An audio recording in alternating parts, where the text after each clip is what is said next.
Surrounded by fields, crops, and a plethora of animals, you could say my hometown is on the smaller side. Growing up in a small community is bound to affect one's personality and identity development.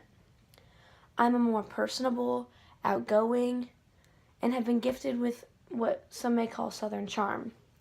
Regardless of these traits I've acquired from living in the South, I have always had an unbridled passion for the rest of the world and its culture. The languages spoken, the delicacies that dominate restaurants around the world, and most importantly, the millions and millions of people I have not met yet. Yes, you heard me right. Yet. My love of culture has sparked a desire to explore a future that puts me right in the middle of it all.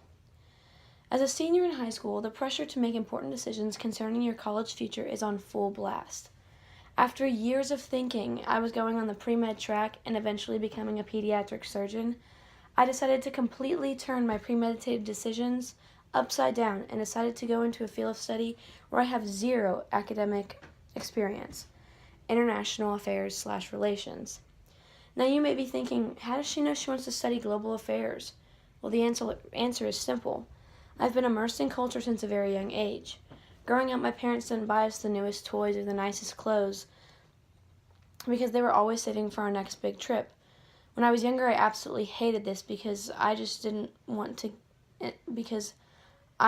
my parents were frugal, cheap, and just didn't want to give me the things that I asked for. Then once a year or so, they would announce that in a couple of months we would be going to a new foreign place that would soon capture my heart. Ever since my first international adventure, I absolutely fell in love with traveling and discovering more about the world I live in. As years went on, I continued to expand my knowledge of the cultures surrounding my community and thought of my love for traveling as more of a hobby as opposed to a future career specific to me. But recently I attended the Governor's Scholars Program and found a class that surrounded international relations and the culture that comes with it. This brought feelings of shock and excitement as I discovered that there might be a career out there that conforms to all of my life dreams. That's when I knew that a career studying language, culture, and people of the world would bring such joy to my life that I couldn't possibly go in any other direction. So now, what exactly does this mean for my future? The real answer is I'm not entirely sure. I know that there are many different ways and different careers a degree in this field could take me, but which track is undecided. I could do international business, international law, international medicine, or even just be a translator for the White House.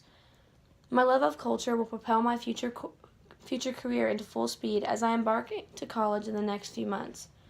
No matter where I am in the world, my love will keep growing.